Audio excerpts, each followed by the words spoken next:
Money. We all use it. We all depend on it. Yet almost everything you learned about it in school is wrong. What if I told you that most people misunderstand what money is, how it's created, and why the financial world moves the way it does? That the very system we rely on every day is built not on tangible things, but on ideas, promises, and trust? Today, we're going to pull back the curtain. We're going to explore how money really works, why it's powerful, why it's fragile, and how it has shaped human civilization for thousands of years. Let's start at the very beginning. What is money, really? Most people think of coins, bills, or the number in their bank account. But money isn't a thing. Money is a shared idea, a social agreement. It only has value because everyone agrees that it does. Thousands of years ago, humans didn't have dollars, euros, or yen. They used shells, beads, cattle, even large stones as money. Why? Because these things were scarce, useful, or widely trusted. They were portable, recognizable, and had a consistent value to the people who used them. This was money in its most fundamental sense, a tool to facilitate exchange and cooperation. Early societies quickly realized that trade worked best when there was a common medium of exchange, something everyone recognized and accepted. Imagine trying to trade a sack of grain for a cow while the other person doesn't want grain, only sheep. Without a common standard, trade becomes cumbersome and inefficient. Money solved this problem. And even though the forms of money have changed over the centuries from shells to coins, from coins to paper, its fundamental purpose has remained the same, a trusted medium of exchange. Over time, money evolved. The first metal coins appeared thousands of years ago. They were stamped with a seal to show authenticity and value, making trade easier and more reliable. These coins represented the authority of governments or rulers who guaranteed their value. Paper money came later and was initially just a receipt, a promise that you could exchange it for coins or precious metals stored somewhere safe. That promise, that trust, is the foundation of all money, even today. It may seem simple, but this idea of shared trust in a tangible form would eventually grow into one of the most complex systems humanity has ever created. Now, let's talk about banks. Many people assume banks simply hold your money for safekeeping. You deposit $100, you can withdraw $100. Simple as that. But in reality, banks do something far more fascinating and powerful. They operate under a system called fractional reserve banking. This means they only keep a fraction of deposited money in reserve, say 10%, and lend the rest out to borrowers. When you deposit $100, the bank might hold $10 and lend $90.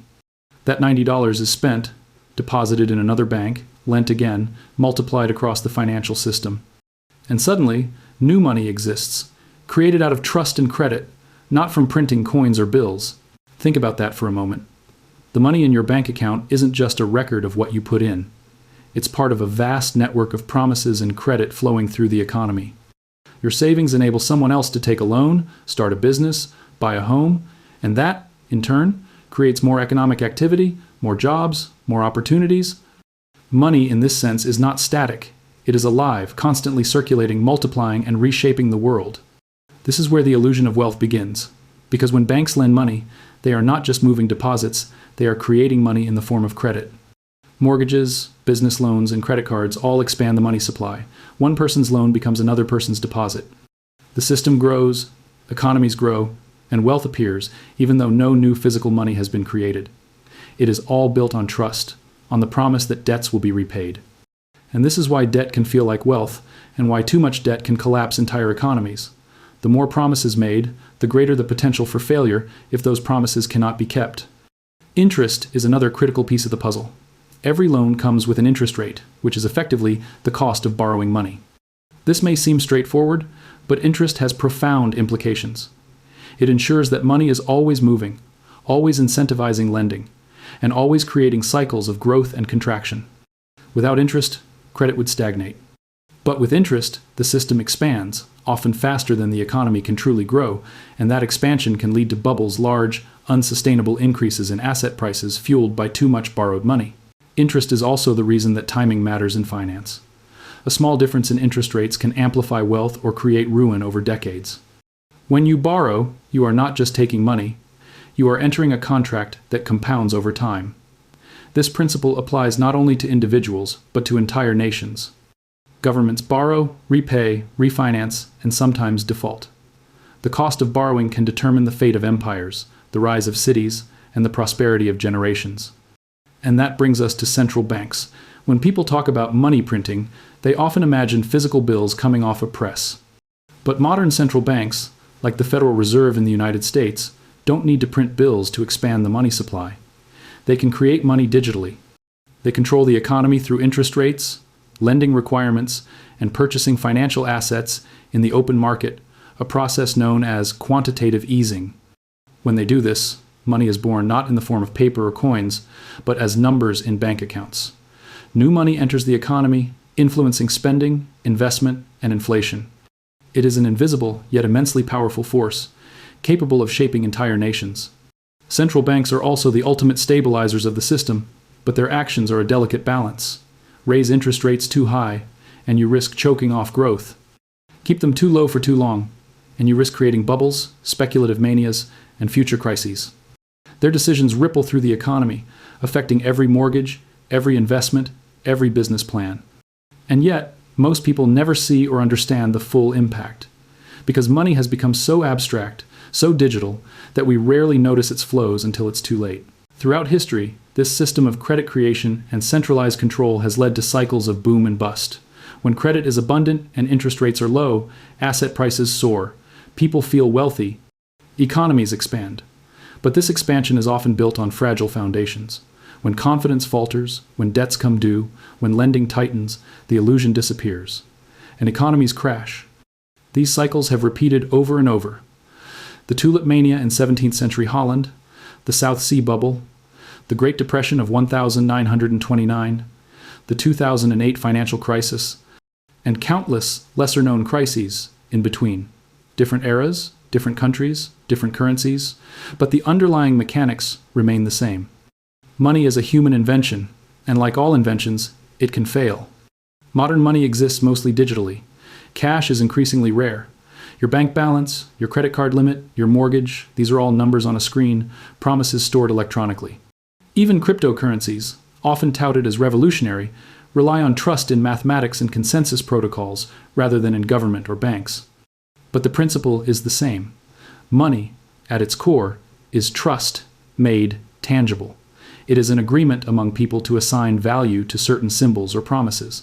Understanding this is critical because it gives you the ability to see through economic illusions, to understand why some governments thrive while others fail, and to recognize how cycles of boom and bust shape our world. Consider inflation, for example. Many people think inflation is caused simply by too much printing, but in reality, inflation is caused by an imbalance between money supply and demand, between the promises that exist and the goods and services available to fulfill them. It is a subtle and complex process. Too much credit chasing too few goods can push prices higher, eroding the purchasing power of money. Yet this process is not inherently bad. Moderate inflation often indicates a growing economy, but uncontrolled inflation can devastate societies, wipe out savings, and destabilize nations. Inflation is not just a number on a chart. It affects lives, determining whether people can afford food, housing, and basic necessities. Similarly, debt is often misunderstood. Debt is not evil. It is the engine of modern economic growth.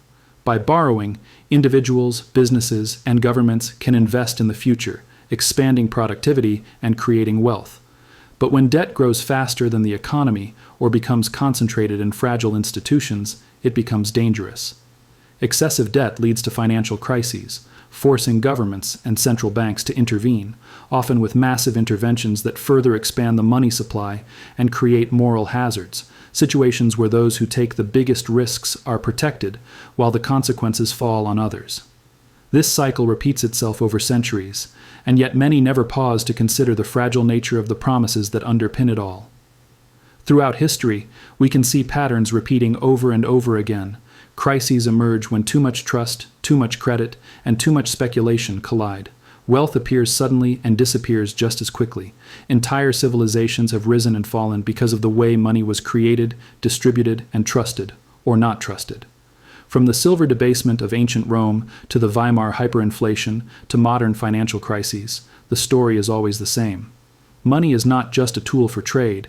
It is a reflection of human psychology, of trust, greed, fear, and ambition. And And this is the secret that schools never teach. The financial world is not built on bricks or gold.